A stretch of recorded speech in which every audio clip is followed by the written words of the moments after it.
안녕하세요. 반갑습니다. 주차연TV의 비중박사입니다. 구정연휴가 이제 막 끝났고요. 오늘이 첫 거래일이었는데 매매들은 잘 하셨는지 모르겠습니다. 주차연TV에서는 주식 초보자분들 또 이제 막 강의를 들으려고 하시는데 기초가 좀 부족하신 분들을 위해서 조금 도움이 되실까 싶어 캔들 혹은 또 거래량, 이동평균선 등등 어떤 차트적인 부분, 기초적인 기초 지식, 주식에 대한 기초 지식에 대해서 조금씩 알려드리려고 하는데요. 얼마 전에 수급새우 강사님께서 거래량에 대해서 말씀을 하셨죠. 그래서 저는 오늘 이평선에 대해서 여러분들께 간단하게 설명드리려고 합니다. 차트의 3요소는 캔들, 거래량, 이동평균선 이렇게 세 가지를 볼 수 있죠. 물론 여기에 추가적인 보조 지표를 든다면 무수히 많은 차트의 형식을 만들어 볼 수 있겠죠. 하지만 간단하게 보기 위해서는 일단 뭐 캔들, 거래량, 이평선 요게 아마 기본적인 차트를 설정하는데 중요한 부분이라고 생각합니다. 이평선 같은 경우에는 여러분들 다 대부분 아실 거예요. 캔들의 종가의 합을 일정한 시간으로 나누어 연결한 선 이렇게 되어 있는데요. 한번 보실까요? 자, 이동평균선의 기초와 구성 원리를 간단히 본다면 이동평균선이라고 하는 것은 일정 기간 동안의 매일매일의 종가를 기준으로 평균값을 낸 겁니다. 가령 우리가 하나를 보죠. 자, 여기서 제가 다 빼볼게요. 5일선만 남겨두고 다 한번 제거를 해보겠습니다. 그리고 캔들은 5개만 만들어 보죠. 자, 지금 위메이드라는 종목인데요. 조금 보기 쉽게 이렇게 한번 해볼게요. 지금 하나, 둘, 셋, 넷, 5개의 캔들이 있습니다. 그러면 요 날의 종가는 자, 이날의 종가는 여기가 될 것이고요. 잘 안 그려지네요. 자, 이날의 종가는 여기가 되고 이날의 종가는 여기가 되고 요 날의 종가는 요 날이 되고 이 도지 캔들의 종가는 여기가 되며 이 마지막 날의 종가는 여기가 됩니다. 그러면 이 종가들의 합을 5로 나눈 값이 바로 여기가 되는 겁니다. 그렇죠? 이 부분이요. 안 나오는데. 네, 요 부분이 바로 됩니다. 요게 지금 대략적으로 이렇게 5라고 써 있는데 보면 69,400원. 네, 69,400원 정도가 이 날의 5일선 가격이 됩니다. 여기서 다음 날에 캔들이 하나 생기면서 이 전날의 캔들의 이 가격, 요 가격이죠. 요 가격이 나가면서 5일의 마지막 날의 새로운 캔들의 가격이 만들어지면 이 전날의 가격보다 마지막 날에 새로 생긴 캔들의 종가가 더 높기 때문에 5일선이 여기서 다시 위로 올라가는 이런 현상이 발생되죠. 이게 바로 이제 이동평균선의 추세 또는 다음 날의 어떤 종가로 인해서 이동평균선의 기울기라든가 값이 변화하는 경우가 생기죠.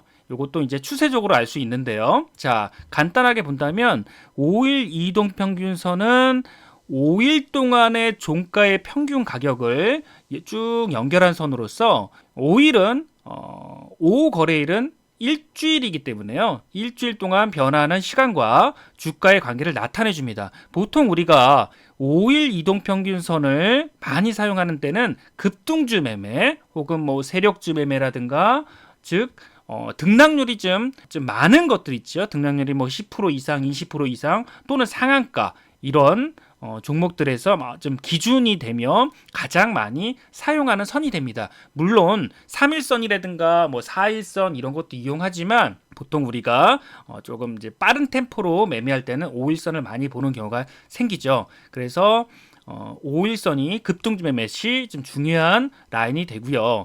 10일 이동평균선은 10일 동안의 종가의 평균 가격을 쭉 연결한 선으로 5일의 2배 즉 이것은 2주일이 되겠죠.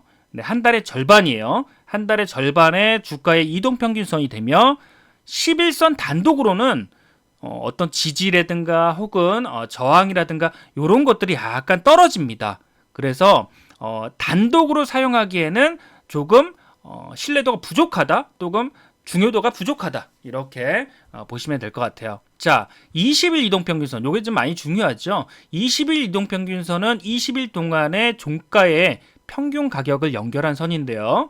한 달간 주가의 움직임을 파악할 수 있고 추세를 가늠할 수 있어요. 자, 우리는 어떻게 보면 간혹 이런 말을 듣습니다. 21선은 생명선이다. 이런 말을 듣잖아요. 즉, 한 달간의 주가가 주가의 그 평균선이기 때문에 이 한 달간의 움직임에서 이 이평선 위에 있을 때는 강한 힘을 받지만 이 21선 아래로 빠지게 되면 주가가 추가적인 하락이 나오는 경우가 많기 때문에 그만큼 이제 21선을 중요하게 보는 거죠.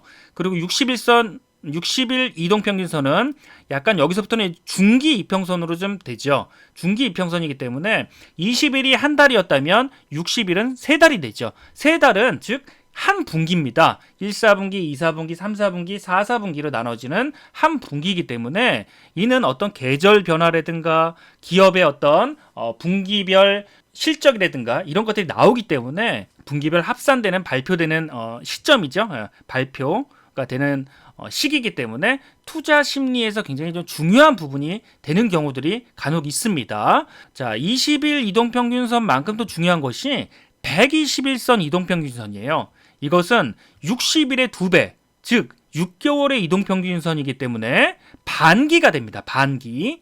네, 60일 이동평균선은 분기가 된다면 이 120일 이동평균선은 반기 결산이 되기 때문에 121선 위에 위치한다면 우리는 좀 정배열로 판단하고 기업의 가치, 즉 기업의 어떤 기대감이라든가 실적의 전망 또는 실적이 점점 늘어나는 기업, 네, 기대감이 커지는 기업 이렇게 볼 수 있어요. 그래서 21선만큼 20일 이동평균선만큼 120일 이동평균선도 굉장히 중요하다라고 볼 수 있습니다.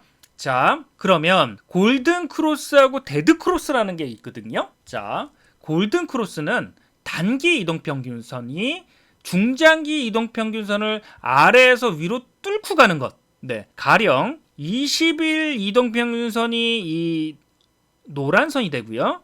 5일 이동평균선이 요 얇은 자주색, 네, 이렇게 되는데 붉은색. 자, 여기서 골든 크로스, 즉 살짝 상향하던 21선을 5일선이 골든 크로스에서 올라간다. 자, 요게 바로 골든 크로스 현상입니다. 이 이후에 주가는 강력한 상승을 하게 되죠. 자, 다시 어느 순간 주가가 오를 만큼 오른 상태에서 5일선이 21선을 뚫고 내려오는 데드 크로스 현상이 발생합니다. 자, 요 다음에는 주가가 서서히 아래로 흐르는 모습을 볼 수 있습니다. 그래서 자, 골든 크로스와 데드 크로스는 이런 어떤 차트적인 의미로 해석이 가능하지만 주가가 강세로 전환할 수 있는 신호를 골든 크로스, 또는 주가가 약세로 전환되는 신호를 데드 크로스로 이렇게 간단히 이해를 할 수 있어요. 근데 이것이 100% 맞는 것은 아닙니다. 100% 맞는 것은 아니지만 우리가 이런 정배열, 데드 크로스가 아니라 골든 크로스 이후에 정배열이 되는 현상, 그리고 데드 크로스가 나서 역배열 단계로 점점점 넘어가는 현상, 요럴 때 우리는 주가의 위치에 따라서 요때는 상승 추세, 요때는 하락 추세, 이렇게 우리가 판단할 수 있습니다. 그렇다면 우리가 이제 정배열, 역배열 하는데 어떤 게 정배열이고 어떤 게 역배열이냐? 자, 5일선, 11선, 21선, 61선, 121선. 5일선이 더 단기 이평선이고요. 점점 갈수록 중기, 장기 이평선으로 바뀌죠. 자, 이랬을 때 5일선이 가장 위에 있고 그 다음 11선, 21선, 61선, 121선 요렇게 나오는 경우가 바로 정배열 구간입니다. 네, 정배열 구간에서는 좀 강하게 상승하는 힘이 강하기 때문에 자리마다 반등 나오면서 뭔가 좀 위로 이렇게, 특히 정배열 초기에는 굉장히 가파른 기울기로 올라가는 모습을 볼 수 있습니다. 하지만 121선이 깨지고 주가가 121선 이하로 밑으로 이탈하면서 여기 부분이 역배열이라고 하죠. 자, 121선은 위로 올라가고 그 밑으로 다시 61선, 21선, 11선, 5일선 이렇게 밑으로 아까 정배열과 역배열의 배열이 다르죠. 이평선들의 배열이. 이후에는 주가가 힘없이 점점 이렇게 내려가는 모습을 볼 수 있습니다. 네, 그래서 이렇게 5일선, 11선, 21선, 61선, 121선이 완벽히 위아래로 이렇게 내려온다면 이렇게 배열이 된다면 이건 정배열로 보지만 아래로 이렇게 흐른다면 이건 역배열로 볼 수 있다. 그렇게 보시면 되겠습니다. 그래서 우리는 정배열 구간에서 매매하는 것을 선호합니다. 왜냐하면 강하기 때문에 주가가. 그러면 간단히 차트를 몇 개를 한번 돌려보죠. 자, 여러분들이 보실 때 보통은 이렇게 돼 있을 거예요. 오른쪽 버튼 누르시고요. 키움증권을 봤을 때요. 기본 차트라고 이렇게 있습니다. 기본 차트로 하면 보통 이렇게 나와요. 자, 5일선, 11선, 21선, 61선, 121선 이렇게 나오거든요. 자, 이렇게 나왔을 때 나는 5일선을 조금 더 굵게 하고 싶다. 그러면 이 이평선을 여기 글씨라든가 이 선을 더블 클릭을 해줍니다. 더블 클릭해줘서 라인 설정에 가서 나는 5일선을 중요하게 보기 때문에 5일선을 나는 좀 두껍게 하고 싶어. 21선을 나는 중요하게 보기 때문에 더 두껍게 하고 싶어. 그리고 121선도 나는 너무 중요하게 봐. 더 두껍게 하고 싶다. 그러면 본인이 원하는 중요하게 보는 이평선을 조금 더 진하게 볼 수도 있고요. 또는 내가 중요하게 보는 이평선의 색깔을 내가 원하는 대로 5일선이라면 5일선 이렇게 눌러서 바꿔줄 수도 있습니다. 네.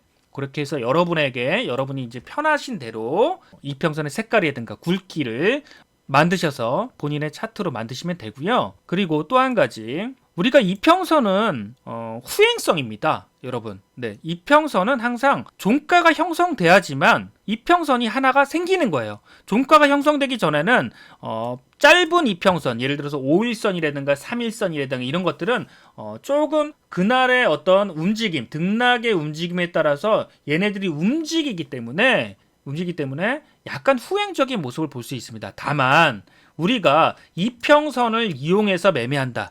즉 이평선 매매, 어떤 기법 매매는 딱 이 선에 왔을 때 매수한다기보다는 어떠한 구간 정도에 왔을 때 거기서 반등 나올 가능성이 높더라 해서 우리가 이제 기법적으로 다가가는 경우가 있습니다. 즉 이렇게 봤을 때 지금 현재 5일선 위에 있는 경우, 지금 5일선 위에 있죠. 요 구간이 주가가 5일선 위에 있는 경우가 됩니다. 요거를 우리가 지금 보통 1구간 매매라 그래요. 즉 조금 빠른 템포로 매매하시는 분들, 급등주라든가 조금 빠른 템포로 세력주라든가 상한가 종목들이라든가 요런 매매를 하시는 분들 이 위에 있는 매매를 선호하시고요. 그 다음에 5일선이 깨지고 난 다음에는 5일선과 11선 사이의 매매, 요걸 보통 우리가 2구간 매매라고 많이 말을 하고요. 그 다음 주가가 쭉 올라갔다가 11선과 21선 사이에서는 매매를 3구간 매매라고 합니다. 네, 예전에는 뭐 번지 매매, 이격큰 번지라든가 그런 부분들도 많이 있었는데 그런 부분을 그런 구간에 왔을 때 하는 매매, 그 뒤에 뭐 이제 61선도 첫 번째에서 지지가 나오고 마지막 121선에서도 지지가 한번 나와서 반등을 주는 이런 것들, 보통 121선에서는 마지막 지지라는 표현이 있습니다. 그래서 앞으로 하나하나 제가 이제 도움이 될 수 있을 정도로 오늘은 설명을 드릴 거고요. 오늘은 이평선에 대해서 간단히 설명드렸는데 다음은 또 더 자세한 내용으로 또 여러분께 도움이 될 수 있는 내용으로 찾아뵙겠습니다. 새해 복 많이 받으시고요. 그럼 다음 시간에 뵙겠습니다. 감사합니다.